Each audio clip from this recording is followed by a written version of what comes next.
భారత ఈశాన్య రాష్ట్రాల్లో అలజడి రేపేందుకు కుట్రలు జరుగుతున్నాయా? మయన్మార్లో ఉన్న భారత వ్యతిరేక గ్రూపుల్ని విదేశీ శక్తులు తమకు అనుకూలంగా మలుచుకునే ప్రయత్నాలు చేస్తున్నాయా? ప్రస్తుత పరిణామాలు చూస్తుంటే అవుననే సమాధానమే వినపెడుతోంది. ఎన్ఐఏ 7 విదేశీయులను అదుపులోకి తీసుకుంది. వారిలో ఒకరు అమెరికన్ అయితే 6 ఉక్రెయిన్ పౌరులు. వీళ్లంతా మయన్మార్లోని సాయుధ ముఠాలకు డ్రోన్ల ద్వారా యుద్ధం చేయడంపై ట్రైనింగ్ ఇస్తున్నట్లు ప్రకటించారు. దీంతో ఈ వ్యవహారం తీవ్ర చర్చకు కారణమైంది. మరోవైపు ఈ వ్యవహారం దౌత్యపరమైన వివాదంగా కూడా మారుతోంది. అమెరికా ఆచితూచి స్పందిస్తుంటే తమ పౌరులను అన్యాయంగా అరెస్ట్ చేశారని ఉక్రెయిన్ ఆరోపించింది. ఇంతకు ఈశాన్య రాష్ట్రాల లక్ష్యంగా అసలు ఏం జరుగుతోంది? ఎన్ఐఏ అదుపులో ఉన్న 7 విదేశీ పౌరులు ఎవరు? ఈశాన్య భారత్లో అస్థిరత సృష్టించడమే లక్ష్యంగా కుట్రలు నిజమేనా?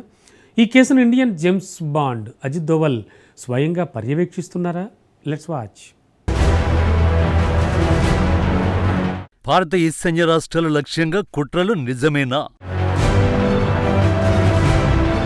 సాయుధ గ్రూపులకు డ్రోన్ల శిక్షణ వెనుక వ్యూహం ఏంటి? యుఎస్ ఉక్రెయిన్ పౌరులకి మయన్మార్ బోర్డర్లో ఏం పని? పోలీస్ వ్యాన్లో ఎక్కుతున్న వీరందరూ ఉక్రెయిన్, అమెరికాకు చెందిన పౌరులు. ఇటీవల భారత పర్యటనకు వచ్చారు. మిజోరం వంటి సున్నితమైన సరిహద్దు ప్రాంతాలకు వెళ్లడానికి అవసరమైన రెస్ట్రిక్టెడ్ ఏరియా పర్మిట్ లేకుండానే వీరంతా అక్కడికి వెళ్లారు. ఆ మాత్రానికి అరెస్ట్ చేస్తారా అనేకండి. ఈ గ్యాంగ్ ను ఎన్ఐఏ అరెస్ట్ చేయడం వెనుక చాలా పెద్ద కథే ఉంది. వీరిని ఢిల్లీ, లక్నో, కోల్కతా ఎయిర్పోర్టులో వేర్వేరు ఆపరేషన్ల ద్వారా పట్టుకున్నారు. ఎన్ఐఏ వీరిపై తీవ్ర ఆరోపణలు చేసింది. మయన్మార్లోని సైనిక ప్రభుత్వానికి వ్యతిరేకంగా పోరాడుతున్న జాతీయ సాయుధ గ్రూపులతో వీరు సంబంధాలు పెట్టుకున్నారని భావిస్తున్నారు. ఈ గ్రూపులకి డ్రోన్ల వినియోగంపై శిక్షణ ఇవ్వడం, ఇతర సాంకేతిక పరికరాలను అందించడం వంటి తీవ్ర కార్యకలాపాలకు వీరు పాల్పడ్డారని ఆరోపణలు ఉన్నాయి.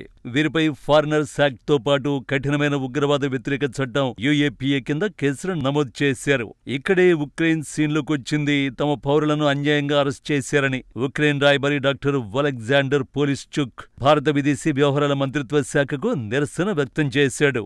ఒలెగ్జాండర్ పోలిస్చుక్ భారత విదేశాంగ శాఖ కార్యదర్శి సివి జార్జ్ను కలిసి ఒక అధికారిక నిరసన పత్రాన్ని అందజేశాడు. తమ పౌరులను వెంటనే విడుదల చేయాలని డిమాండ్ చేశాడు. భారత ఈశాన్య రాష్ట్రాల్లో విదేశీయులకు కొన్ని ప్రాంతాల్లో ప్రవేశం ఉండదని, ఆ ప్రాంతాల్లో సరైన బోర్డులు లేదా గుర్తులు లేకపోవడం వల్ల తమ పౌరులు పొరపాటున అక్కడికి వెళ్లి ఉండొచ్చని ఉక్రెయిన్ పేర్కొంది. తమ పౌరులు ఎటువంటి అక్రమ కార్యకలాపాల్లో గాని, మయన్మార్లో ఉగ్రవాద శిక్షణలో గాని పాల్గొన్నట్లు ఇప్పటి వరకు ఎలాంటి ఖచ్చితమైన ఆధారాలు లేవని ఉక్రెయిన్ విదేశాంగ శాఖ వాదించింది. అంతర్జాతీయ నిబంధనల ప్రకారం విదేశీ పౌరుల్ని అరెస్ట్ చేసినప్పుడు ఆ దేశ రాయబార కార్యాలయానికి వెంటనే సమాచారం ఇవ్వాలని, కానీ భారత్ తమకు అధికారికంగా ఎలాంటి సమాచారం ఇవ్వలేదని ఉక్రెయిన్ ఆరోపించింది. అరెస్ట్ అయిన 6 పౌరులతో నేరుగా మాట్లాడే అవకాశం తమ అధికారులకు కల్పించాలని కోరింది. మార్చి 16న కోర్టు విచారణకు ఉక్రెయిన్ ఎంబసీ అధికారులు హాజరైనప్పటికీ నిందితులతో మాట్లాడే ఛాన్స్ వారికి దొరకలేదు. ఇప్పటికే ఉక్రెయిన్ ప్రభుత్వం తరఫున వారికి న్యాయవాదుల్ని ఏర్పాటు చేశారు. మరోవైపు ఈ వ్యవహారంపై అమెరికా ఆచితూచి స్పందిస్తోంది. ఎందుకంటే ఎన్ఐఏ అదుపులో ఉన్న అమెరికా పౌరుడు సాధారణమైన వాడు కాడు.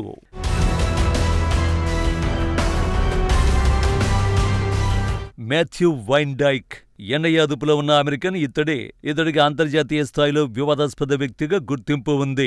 తనను తాను security analyst, war correspondent, documentary film maker గా పరిచయం చేసుకునే వాన్ డైక్ 2011లో లిబియా అంతర్యుద్ధంలో తిరుగుబాటుదారులతో కలిసి పోరాడి జైలుకు వెళ్లినప్పుడు తొలిసారి వార్తల్లో నిలిచాడు. ఆ తర్వాత సన్స్ ఆఫ్ లిబర్టీ ఇంటర్నేషనల్ అనే సంస్థను స్థాపించి ప్రపంచవ్యాప్తంగా ఘర్షణలు జరిగే ప్రాంతాల్లోని స్థానిక సాయుధ బృందాలకు సైనిక శిక్షణ, వ్యూహాత్మక సలహాలు అందించడం మొదలుపెట్టాడు. అలాంటి క్రిమినల్ హిస్టరీ ఉన్న వ్యక్తితో పట్టుబడిన వారిని అమాయకులంటోంది ఉక్రెయిన్. కానీ ఎన్ఐఏ మాత్రం వీరందరి లెక్క తేల్చాల్సిందేనని డిసైడ్ అయింది. ఎన్ఐఏ అధికారులు మాథ్యూ వైన్డైక్ ను కోల్కతాలో అరెస్ట్ చేయగా ఉక్రెయిన్ పౌరుల్ని లక్నో, ఢిల్లీ ప్రాంతాల్లో అదుపులోకి తీసుకున్నారు. వీరిని ఢిల్లీలోని పాటియాలా హౌస్ కోర్టులో ప్రవేశపెట్టగా ఈ కుట్ర వెనుక ఉన్న అసలు కారణాలను, వారి నెట్వర్క్ ను వెలికి తీసేందుకు న్యాయస్థానం 11 రోజుల పోలీస్ కస్టడీకి అనుమతించింది. వీరందరినీ ఈ నెల 27న మళ్లీ కోర్టులో ప్రొడ్యూస్ చేస్తారు. అరెస్ట్ చేసిన వారి నుంచి స్వాధీనం చేసుకున్న మొబైల్ ఫోన్లను అధికారులు ప్రస్తుతం క్షుణ్ణంగా విశ్లేషిస్తున్నారు.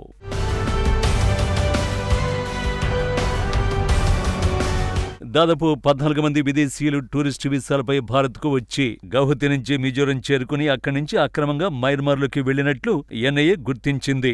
మరో 7 ఉక్రెయిన్ పౌరులు ప్రస్తుతం పరారీలో ఉన్నారు. యూరోప్ నుంచి పెద్ద ఎత్తున డ్రోన్లను సేకరించి భారత్ మీదుగా మయన్మార్కు తరలిస్తున్నట్టు కూడా అనుమానాలున్నాయి. మయన్మార్లోని ఈ సాయుధ బృందాలకు దేశంలో నిషేధించబడిన తిరుగుబాటు సంస్థలతో సంబంధాలు ఉండడం ఇప్పుడు జాతీయ భద్రతకు పెను సవాలుగా మారింది.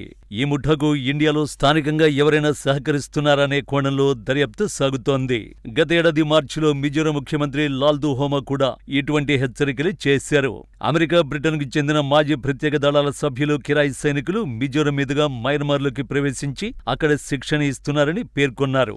ఇప్పుడు మాథ్యూ వైండాక్ అరెస్ట్తో ఈ అంతర్జాతీయ నెట్వర్క్ గుట్టు రట్టవుతుందని అధికారులు భావిస్తున్నారు. ఈ వివాదంతో భారత్ ఉక్రెయిన్ దౌత్య సంబంధాలపై కొంత ప్రభావం పడే అవకాశం కనిపిస్తోంది. అయితే దౌత్య వివాదాలు తలెత్తుతాయని తెలిసి కూడా ఈ కేసును ఎన్ఐఏ ఎందుకింత సీరియస్ గా తీసుకుంది? అసలు కథంతా ఇక్కడే ఉంది. దశాబ్దాలుగా మన దేశం ఎదుర్కొంటున్న అతిపెద్ద సమస్య సీమాంతర ఉగ్రవాదం.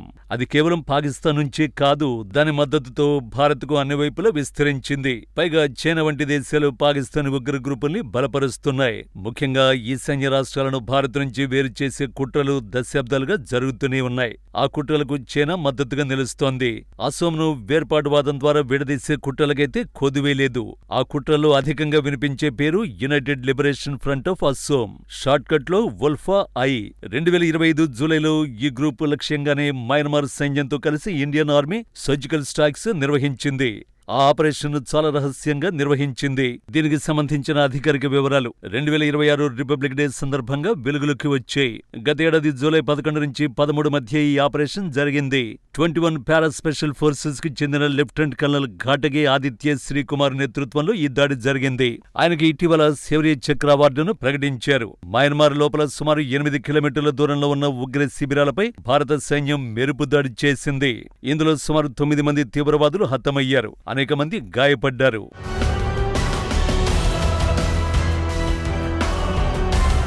United liberation front of Assam independent అనేది పరేష్ బారువా నేతృత్వంలోని తీవ్రవాద వర్గం.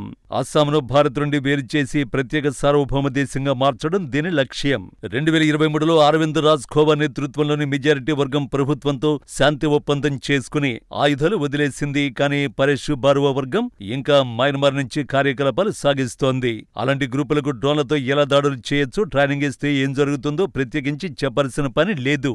అయితే ఈ విదేశీ ముఠా వోల్ఫా ఐకే డ్రోన్ ట్రైనింగ్ ఇచ్చిందా అన్న దానిపై క్లారిటీ లేదు.